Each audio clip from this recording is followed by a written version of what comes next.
Hello, everyone. Good afternoon, and welcome to another episode of the Writers Hub here on Tales from the Wandering Scribe. I'm your host, Gabriel Garcia. Many of you know me as the Wandering Scribe and the Wandering Quill. And in this very special episode, we are going to be talking about the era of historical content and historical essays on YouTube. And I can think of no better guest to join with me on this incredible episode than my good friend, fellow historian, and fellow content creator, Lisa Weakland. Now, for those who remember, she is an incredible individual, an incredible historian. Her YouTube channel has probably been an amazing project to watch and grow over the years, looking about learning about the American Revolution before even the Revolution and even some lesser known histories. And if you watch my last episode with Lisa, she was on the show talking about a lesser known member of the Continental Congress and founding father. And in this episode, as I said, viewers and listeners, we're going to be talking about historical content creation. And I can think of, again, no better guest to have on the show. So let's all give a round of applause to our wandering scribe, returning alumni, Miss Lisa Weakland. Lisa, welcome back to the show. Well, Gabriel, thank you so much for having me. It really is a pleasure to be back, and I'm honored that you invited me again. Absolutely, absolutely, Lisa. Now, before we dive into today's discussion, would you like to share with the viewers and listeners what you've been up to since the last time you were on the show, which I want to say was last year, if I'm not mistaken. Well, if you are noticing, if you do notice, my backdrop's a little different. We've Mhm. moved. So we've moved cross country, and so we're exploring now a new part of the country. Um, and I'm really excited for that. It's kind of inspired me to do some special projects. So keep that in mind. Mhm. But yeah, I am graduating. I complete my graduate degree here in May, so I'm very much looking forward to that. Congratulations. Yeah, so just really kind of trying to keep up on the channel, trying to keep up with content and school and family and all of that. Well, congratulations, Lisa. That is a huge milestone. And also, again, I want to give a huge milestone to your channel as well. I mean, it has grown so much. I remember when we first met, I want to say back it was 2024. I could be mistaken on the year, but those early interactions, learning about your YouTube channel, the mission that you had with it, and just seeing it grow over time has been an absolute journey, and I do not see you stopping anytime soon because your content is some of the best I have seen in the historical sphere. And honestly, viewers and listeners, if you have not checked out Lisa's podcast, I will attach it down below in the description of this video because I am not joking when I say this. In my sphere, in my inner circle of content creators on YouTube, Lisa is definitely ranked in the top 5. She is an incredible Oh. person. She does all the research. And as she will later tell us, she presents her videos not in the style of a traditional podcast per se, even though some would see it, but it's more of a historical essay, which honestly, if you watch her videos, they are very much like that. They are historical essays as well as immersive stories in a way, as Lisa really brings to life some of these figures of the past and events that have shaped our nation. Wow. Well, thank you, Gabriel. That is a really awesome compliment. I will take that. That is wonderful. I don't think I have much left to say. Well, Lisa, I am sure you have plenty to say in this episode because I am really excited to talk about this. And honestly, I don't think it gets a lot of recognition or discussion in the world of content creation. So, as I guess as a starting point, let's go back in time a little bit for you in your journey. So, do you remember the first ever video that you made on your channel? And then looking at your journey thus far, how has your approach changed in terms of research, storytelling, and creating something that is educational first and entertainment second? Well, I started actually in 2019. Mm-hmm. Um, and I believe my first post was actually a post that had kind of gone viral on Facebook, and it was talking about the founding fathers, and it was talking about, and I actually remember I was sitting on the beach in Charleston, South Carolina, in Sullivan's Island. I was sitting on the beach, or Isle of Palm, and I was looking at this post, and it was like 56 signers of the Declaration of Independence. It was talking about kind of what had happened to them after they had signed. And, like two of them were killed, five Mm. of them captured. I can't remember exactly all the statistics that it had on there. And I had always been really into history. I had just had my daughter, so I was kind of home with my kids. They were very young at the time. Mm. And I just thought I would love to talk about history with other people that are interested in history. Um, I didn't really have a lot of that kind of community, that readily available to me. There, Right. you, as somebody that's interested in history, you don't necessarily have a bunch of history buffs just kind of like out in the wild, right? Like, Mm-hmm. I didn't have a bunch of those in my family that I could be like, hey, like, what are you reading, or what are you interested in right now? Like, what rabbit hole have you, fallen down? Or I would sit and watch a documentary, and my family would vacate the room, like, oh gosh. So I really started Historical USA as a way to connect with other people that Mm. were interested in history and were interested in learning more about history and were interested in, and I was interested in doing the research, and I quickly found out that that first post was full of just false information.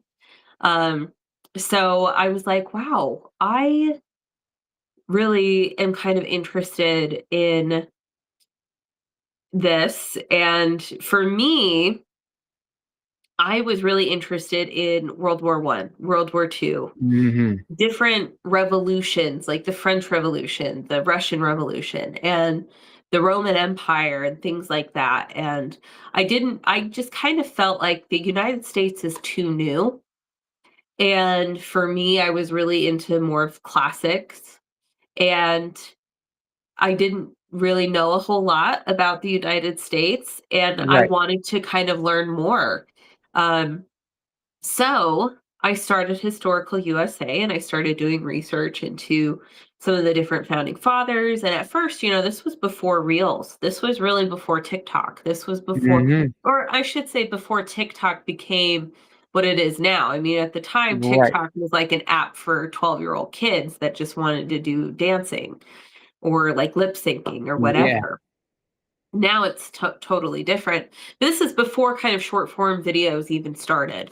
Mm-hmm. And so I started doing that for a long time, and I would just post pictures or carousels, or, this is, here's some information about a battle that I was looking at, or, what have you. Um, and then I started doing lives on Instagram, probably around 2020, around the pandemic. And I started doing them for kind of big events. Like I did one over about the Mayflower, like the true story about the Mayflower. What Mm. kind of, um world did the pilgrims find themselves in? So we started doing lives about that. And then I did a live for Halloween about the witch trials in America. Mm-hmm. And I really enjoyed that. Um, and then short form videos started popping up, and I was so scared to do my first video. I was like, what Right. am I going to talk about? Um, how do I translate this? And if you go back and you look at my first short form videos in like 2020, 2021, they're horrible. You can't even watch them now. The lighting is horrible. I think my camera was so blurry. Like it's just so crappy, right? And I've recreated some of those. And I think the first one I did was actually on Otis, um, James Otis Jr., who famously kind of uh, lit the fire of revolution in Boston. He's the precursor to Samuel Adams, to John Adams, to Hancock, to all of the Sons of Liberty. It all starts with Otis. And so I think that was my first video that I posted on Instagram and TikTok. And then before the algorithm changed, I got a ton Mhm. of views on all of that stuff when I Right. first started on TikTok, and really was able to kind of grow my following over there really, really quickly. And I realized, wow, I had some time. I had graduated with my bachelor's in 2022. And I was like, well, I'm going to launch a YouTube channel. And I launched my first YouTube channel, I think in 2022. And that one, that one ended up blowing up. I ended up getting like 17,000 subscribers on that first channel. But I had made a lot of mistakes with Mm. that first channel. I mean, if YouTube can be finicky, and sometimes if you Yes. don't know what you're doing, you can get Mhm. into a lot of trouble. Well, did not know what I was doing, and I got into a lot of trouble, and I had to kind of start over on YouTube. And now I'm up to 8,300, and I would love to get to 10,000 quickly, pretty soon, hopefully. But I restarted my YouTube channel in 2023, at the end of 2023. Um, so yeah, so it's slowly growing, but it's steadily growing. And if you're a creator, that's kind of what you want. To Mhm. blow up too fast and to try and go viral too fast sometimes can be a hindrance Right. more than it can be a help. So, my YouTube, it's steadily building. Um, and I've just been having fun with it. I've just Mhm. been having fun with it, and it's been such a joy to connect with other people, um, that share information with me, that I didn't know. A Right. lot of locals that know more of the history than I would. They share extra things. They share pictures with me. They talk about it. They want to talk about it. I want to talk about it. So Historical USA for me, first and foremost, has always been about building a community that is Right. interested in learning about American history. And, sometimes American history, it can be uncomfortable. There's a lot of scars in our past, a Mhm. lot of wounds that haven't fully healed. But, I think we need to talk about some of those things. And I don't think that I shy away from them. I've been accused of not talking about certain things as often as some people think that I should, but I ultimately have creative control over my own channel. Right. So, Absolutely. so anyway, you have to take the good with the bad when you're on the internet. You have to take the great Mhm. comments with the comment with the criticism. So, and that's just kind of how it goes. Absolutely. Very, very true. So let's just dive into sort of like the behind the scenes of historical USA and walk us through it. And I'll use an example, of probably the one series that I really found enjoying out of the multitude of episodes you've created. And correct me if I'm wrong, but that was hope I get the name right. That was like the creation of Georgia, correct? That was the colony of Georgia. And you split that up into several different episodes and like a chronological story. So walk us through the research of, telling this whole story of the foundation of the Georgian colony and why, you know, it's it's a grander tale in a much larger place, so to speak, and how it does need to be talked about as much because I did not know anything Yeah. about the Georgian colony because, as I'm sure you'll definitely agree, growing up in school, the only colonies we hear about, like the New England colonies, like Boston, Pennsylvania, maybe New Jersey, Rhode Island, New York, Connecticut, but we never hear about the Southern colonies. We never know about, well, how did those colonies get formed? Like, what was their story?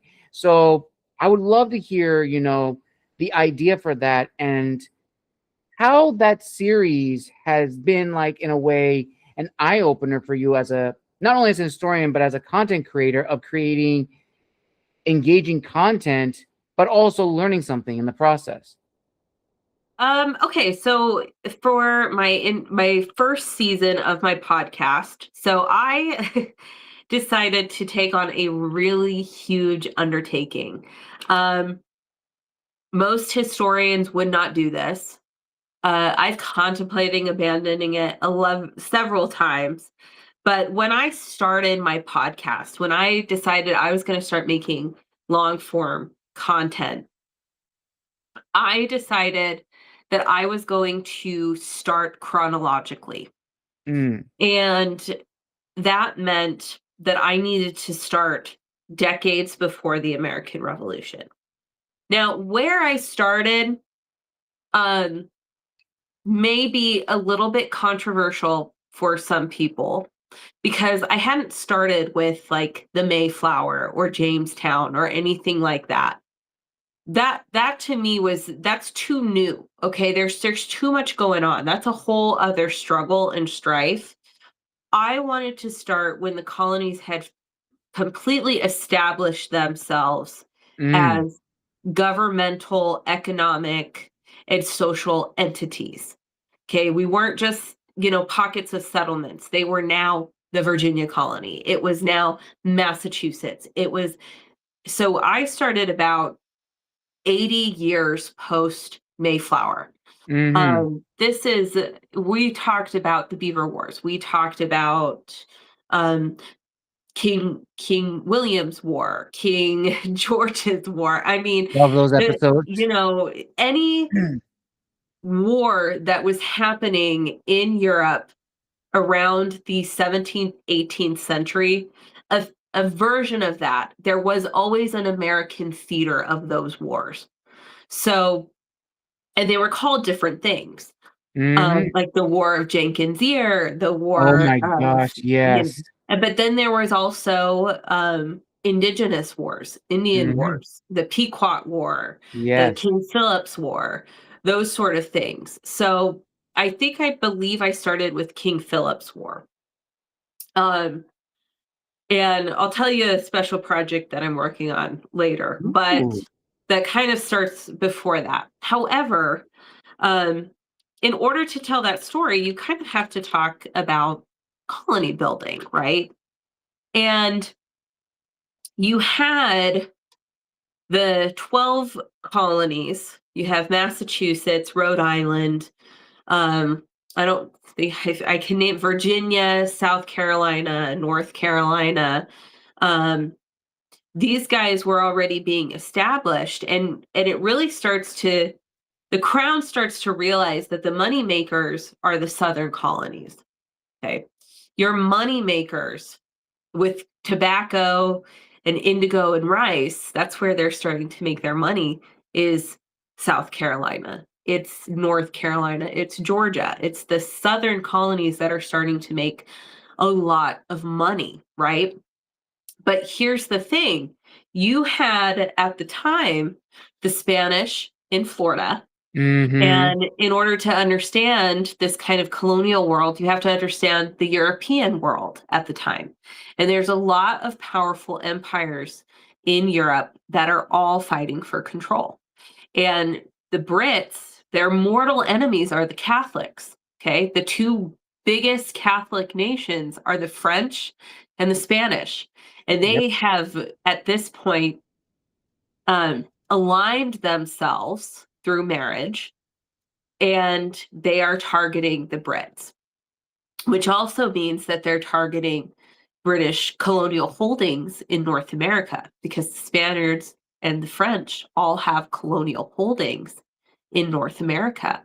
And Mm-hmm. North America, I tell people all the time, I would not want to live there in the colonial period. It is the most bloody, brutal time I have ever studied in my entire life.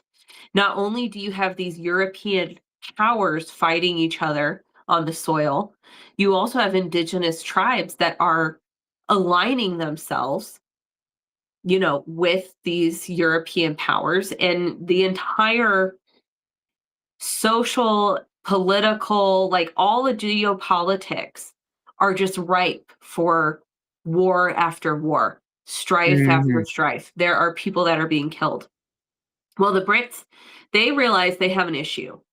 In order to protect South Carolina, they agree to establish a buffer colony between the Spanish and the Ah, English. And then you have Georgia. Now, the brainchild behind Georgia is a man named James Oglethorpe. And James Oglethorpe, um, he is a member of the House of Commons at the time, but he has a lot of pull in government, in British government. And he knows that they need to establish this kind of buffer colony. And Oglethorpe is going to go there, and he is very much, like I said, he was very liberal. His whole goal was to kind of establish this sort of utopian esque sort of society. Like he was going to go there and he was going to establish a colony without the evils of slavery. He was going to establish a colony where people could go and they could be reformed and they could, rehabilitate their life, right? Easier said than done. Okay. yes. And Georgia, if you're from Georgia, it's a swamp, especially if you've been to Savannah before. It is a harsh environment to establish a colony. Colony building was a deadly, messy, chaotic business. Like state Um, building. huh? I was saying almost that's like in the same mindset of state building. It's not an easy. In theory, it could work, but practice, no. Yes. And it is when Oglethorpe gets there, he allows a lot of people that would not have been allowed in the other 12 colonies. He allows Jews to settle there, which is something that was not allowed in, I think, everywhere except New York. So actually, Mm. Georgia has one of the first Jewish synagogues in the country because Oglethorpe allowed Jews to establish themselves in Savannah. But Oglethorpe funded the entire thing. He was so committed to establishing this colony that he puts up his own money up front. Well, this is a buffer colony. And Oglethorpe knows that if he's going to establish a colony in Georgia, he's going to have to establish a very strong military presence in Georgia as well. And so he also kind of funds a militia, and he leads the militia for a long, long time. Now he is humble enough and smart enough to realize that he needs to establish really good relations with the indigenous people in the area. Right. And Oglethorpe does that very well.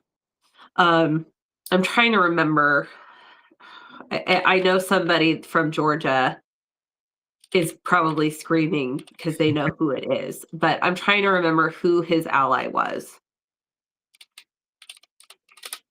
I'm going to look it up really quick because it's bothering me. But he creates a relationship. Oh, Tamachichi. How did I forget that? He creates a relationship with the Yamakroc chief, Tamachichi, and they create an alliance. And Oglethorpe is able to kind of establish and strengthen the Georgia colony. But have you ever been to Savannah? No, I've only ever been to the Carolinas, North and South. Okay, so if you go to Savannah, Oglethorpe is praised as one of the greatest city planners ever. The way that he set up Savannah on this sort of grid is absolutely incredible. He set up a way for the colony to establish themselves both socially and agriculturally. Um, it's really quite remarkable the way that he did it. But Oglethorpe will leave Georgia and never return. Uh, when more people start to come to Georgia, they have a board and they will demand slavery, and Oglethorpe will be completely against it. Um, and they will change and they will allow slavery to come to Mm, enter Georgia. And Oglethorpe will leave. He kind of goes back to England with the tail between his legs. And actually, before he dies, he will see the American Revolution and the Americans win the revolution. And actually, John Adams goes and he meets with him and talks with Oglethorpe and asks Oglethorpe what he thinks. And as sad as he was to see Georgia become, part of the United States and for England to lose their holdings there in North America, I think he very much realized that that was kind of where things were going. But he'd warned Adams about the evil of slavery, and he foresaw that there would be a reckoning there. And there was. And we've been how 250 years later, we're still talking about it. hmm And so Oglethorpe was he was a very wise guy, very liberal, very progressive, very wise. But yeah, his establishment of Georgia, I think, is a very fascinating, interesting kind of story. 100% agree.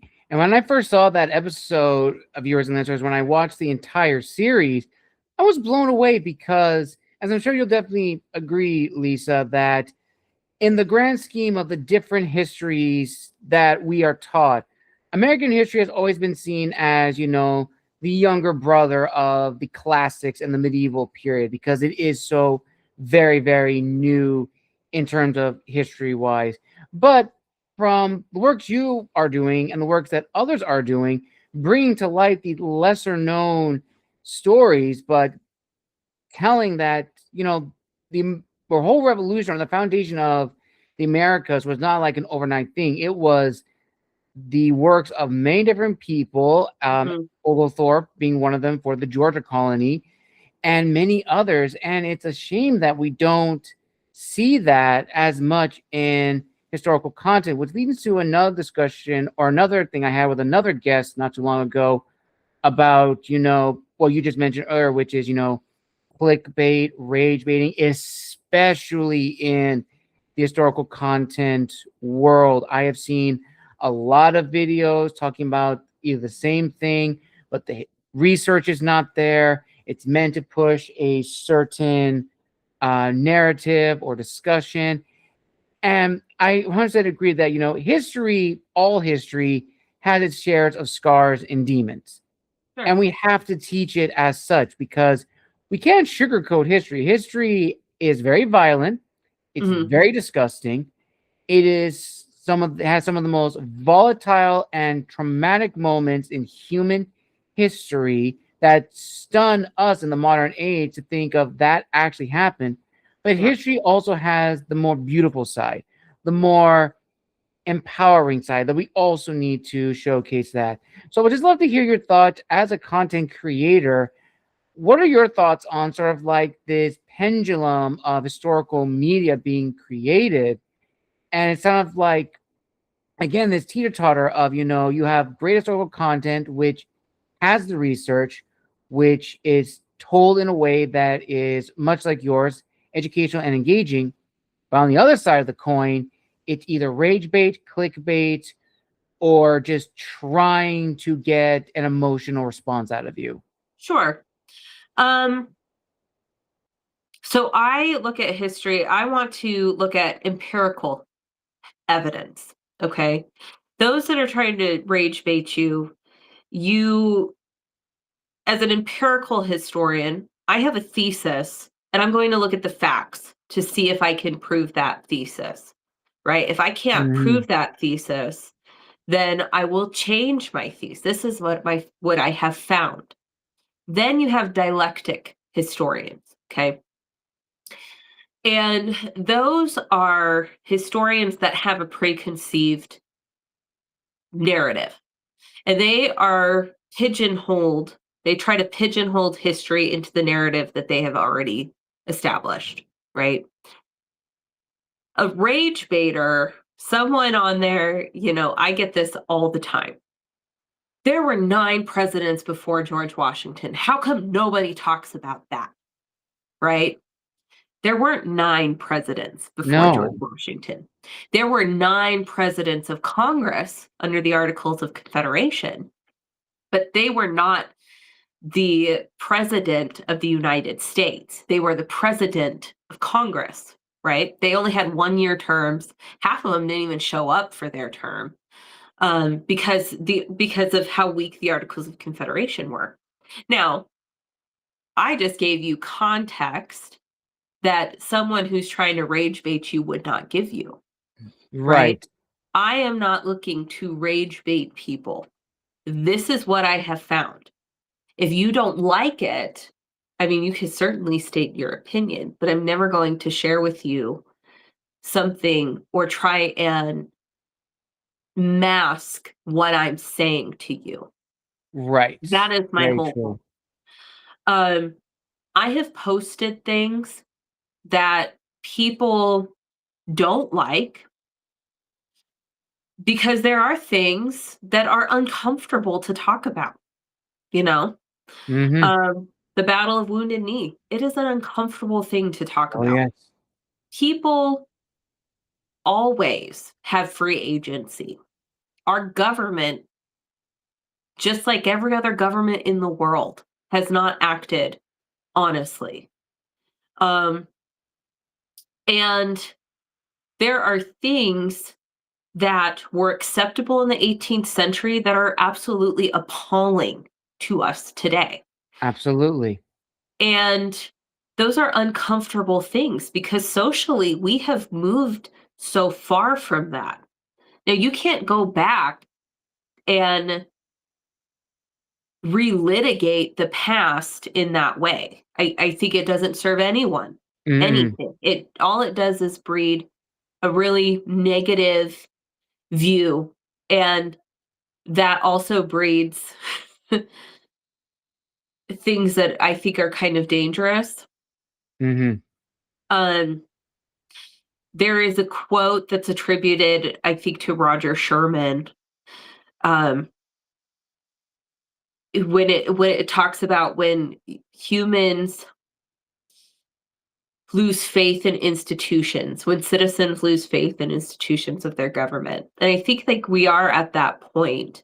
But rage baiting people into a sort of anger and a hate leading towards a revolutionary stance. I've studied revolutions. No matter how justified I think the revolutionaries were, even when you study our own American Revolution, when you study Mhm. that and the steps that they took, people die. Innocent people die. Economies completely collapse. Mhm. And they don't just die from a battlefield. They die because they don't have basic necessities. Mhm. The Russian Revolution, I think, is one of the most disgusting things I've ever studied in my life. So are so at times were the French. The terror was no joke. Oh, People no, it wasn't. that become hateful and they fall into these sort of mob mentalities of hate and, hey, we're going to destroy the whole system. I don't think they really fully grasp and understand what that means. What that means. So Mm-hmm. for me, I want to educate people. I don't want to create some sort of political ideology centered around what I'm doing, Yes, that is and fall very into true. that. I want to create an empirical videos with empirical evidence. I might tell you things that are uncomfortable. Um, I might not side with I hate all the founding fathers because, less than half of them owned slaves, which it was less than half of them that owned slaves at the time they signed the Declaration of Independence. Um, but yeah, like I just feel like there's no benefit from trying to create that kind of content and weaponize history to fall into one ideology or another. Very And I well think that's spoken. what we're seeing is a Mhm. lot of content creators weaponize history in a way that is more propaganda than actual history. But I also think what differentiates me from your Joe Blow TikTok creator that can go onto AI and chat GPT and say, tell me this or give me these, dumb facts is I'm trained as a historian. I Yes. am trained to do the research. I am trained to look at things in a more objective understanding, and I would hope that I would present that in a way that is objective, Mhm. and like I said, there are things that are uncomfortable, and with cognitive dissonance, people don't wanna hear certain things, but that's not my problem if I'm presenting you with the truth. That's Right. you problem. I'm not Mhm. trying to rage bait you to believe X, Y, and Z, okay, ideologically. I'm just presenting you with what the facts are that I have. Yes. Well spoken again, Lisa. That was a very excellent answer. And especially now more than ever that I'm think you have seen as well as a content creator with historical content being sometimes heavily centered. A lot of content creators have had to change wording for certain words, which I don't agree with it, but I understand YouTube has its own policies. Sure. It's just absolutely frustrating because it does, history should not be centered. But I also think that there are things that, as you said, we should not weaponize history to spread misinformation. We should use it Yeah. as a platform to educate and enlighten, which yours, among many others that I have seen and followed over the years, clearly do. And you, as you said, you do the research, you know what you're talking about, you are classically trained to present evidence, which then brings up a discussion which I've had with a lot of other historians and historian enthusiasts about this discussion now more than ever on YouTube. It's kind of this semi turf war, and I use that word very loosely, between academically trained historians and armchair historians.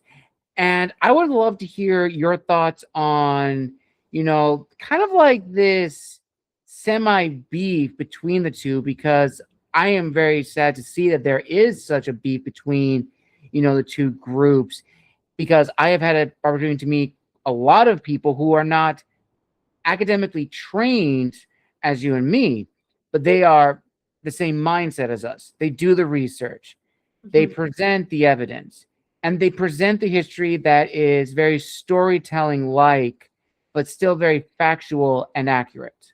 Yeah. Yeah.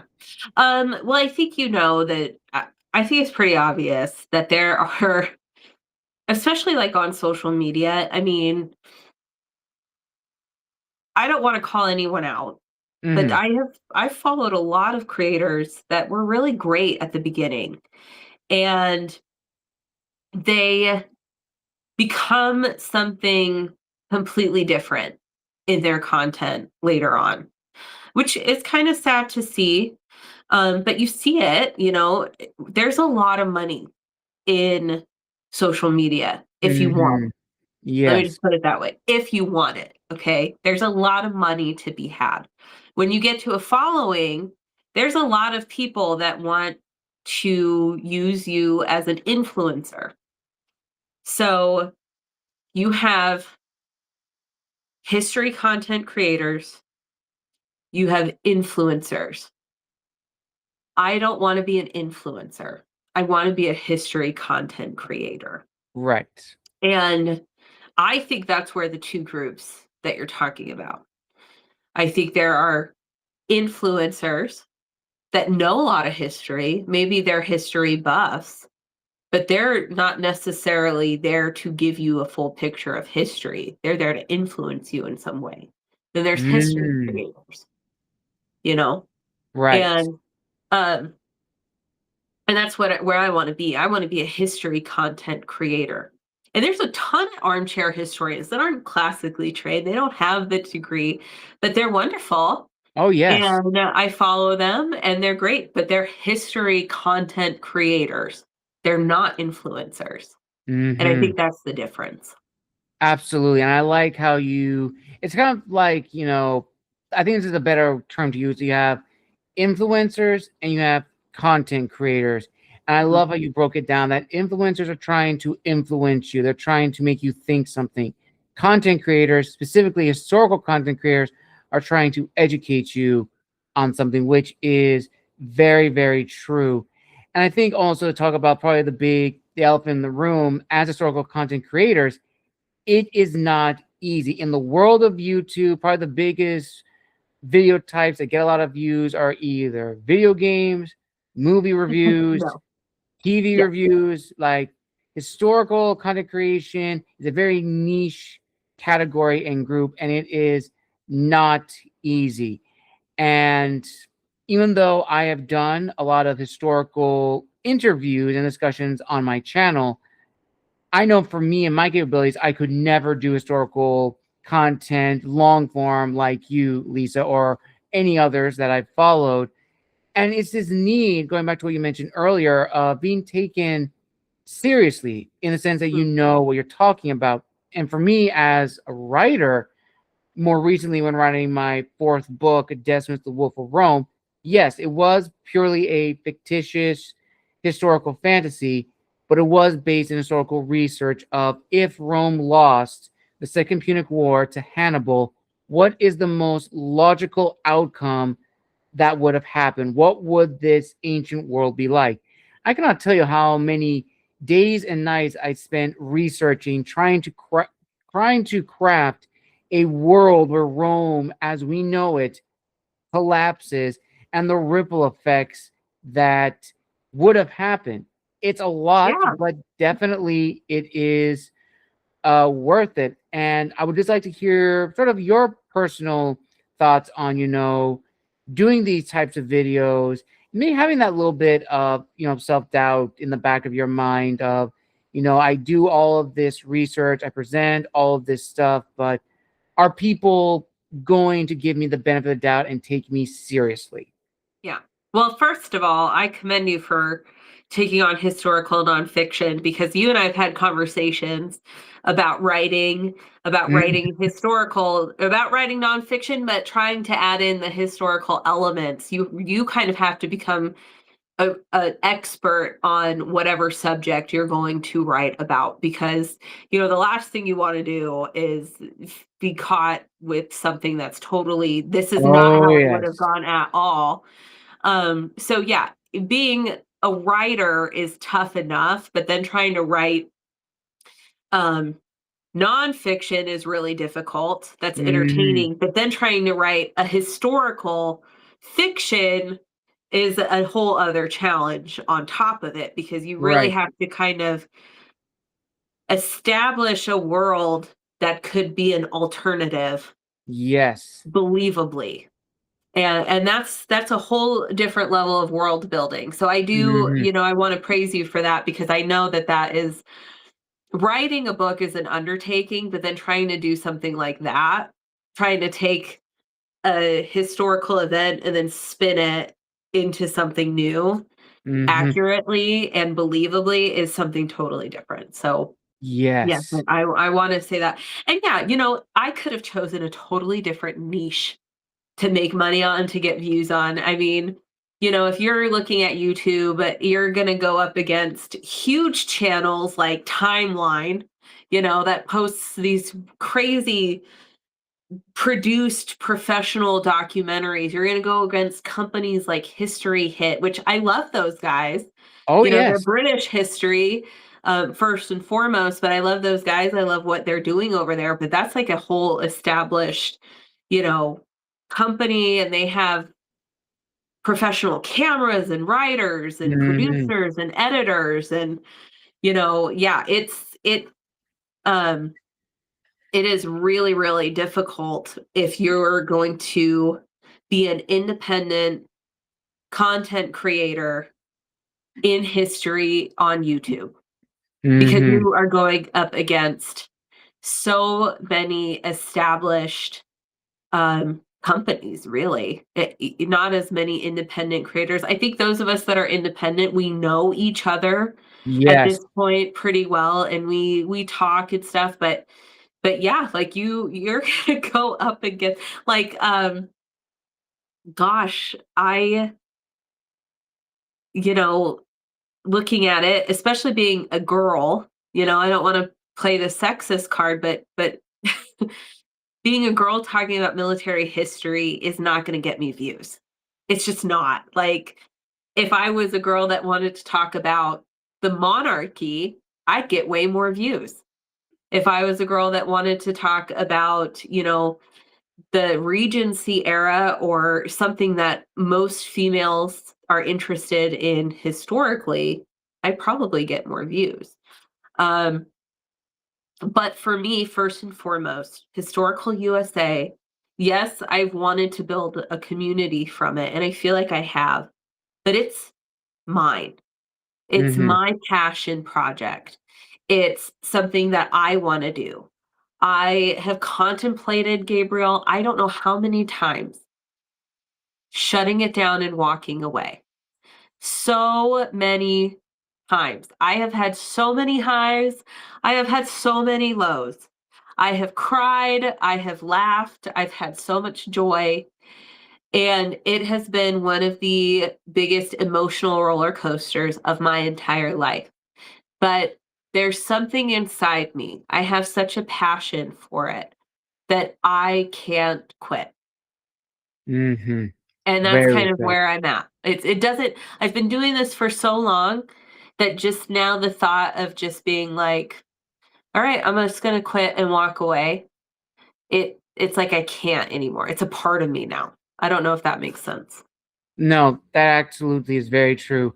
And I think to end this incredible discussion, Lisa, I think people can take away from our discussion of being historians and content creators is that at the end of the day, if you're passionate about history, choose the history that you want to talk about. Yes. Don't necessarily go into the spheres of history that may not interest you, but are the Gets ones clicks. that are the most attractive. And I use that Yeah. term loosely.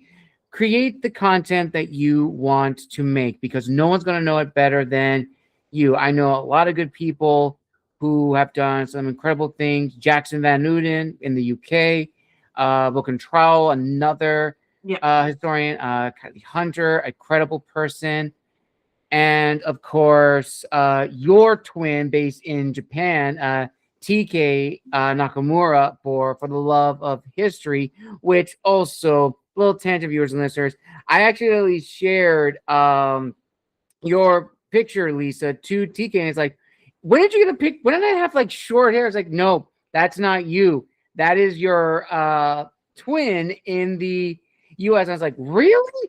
And I was like, I kid you not, Lisa. You guys, if you guys had your glasses on, you would look like sisters. I am not joking. Oh, she's in Japan, huh? Oh yes, Oh, absolutely. well, that's awesome. I might be heading to Japan. We might have to do a meetup. Oh my gosh, that would be So funny. the that would be the best, absolutely the best. And to finish things off, viewers and listeners, to finish what I was mentioning before, at the end of the day, history is history. You have the good, you have the bad, but it should be taught. And now more than ever, it should be preserved in all of its accuracy, because history is dying. I hate to say it, but history is unfortunately dying. And people like myself, Lisa, and a lot of the historians you have seen on this channel and more are doing our part to preserve it, whether that's content creation like Lisa, writing like me, or others who are doing their part. And now more than ever, history just needs to be protected and preserved for the next generation. Because if we don't do it, no one else will. Kind of a bleak note, but that is the truth. And I want to say again, viewers and listeners, thank you from the bottom of my heart for joining us for this very, very impactful and powerful episode of the Writers Hub here on the channel. And I also want to give a huge thank you to my friend Lisa for coming back on the show, and also a huge early congratulations on reaching an incredible milestone of getting her MA this year. Now, Lisa, before we officially end, where can people find you on social media if they want to reach out and connect, as well as are there any upcoming videos that you would like to announce? Because if I'm not mistaken, earlier in the discussion, you had a special project that you're working on. I am. I am hitting the road. We are going on a hunt for Wyatt Earp and Doc Holliday. So we are taking it a little bit on the road. It's a passion project I wanted to do. My family is from Arizona, and my great great grandmother was in Tombstone at the time of all the OK Corral and everything going on there.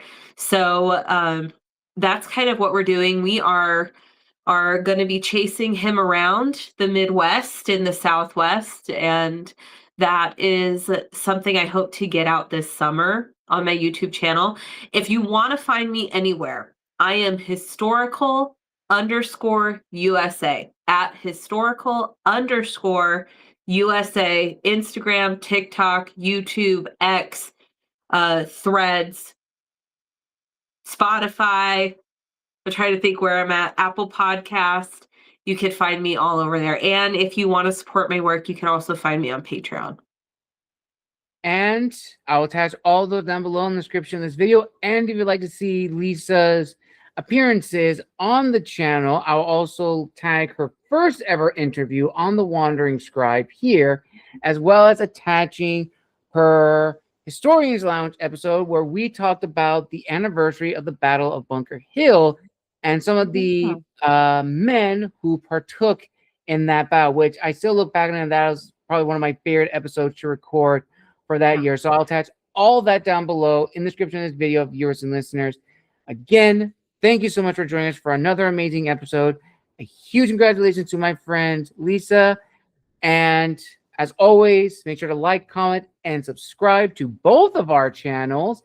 And bonus, if you are a fellow historical content creator and looking for guests to feature on your channel, let me be the first to offer Lisa as historical tribute, because you will not be disappointed having her on your channel. So, viewers and listeners, if you know anyone with a podcast who is looking for guests, comment down below and list their names. And as always, this has been the Wandering Scribe and the Wandering Quill, signing out, wishing you all a wonderful evening wherever you are in the world, and we'll see you all next time.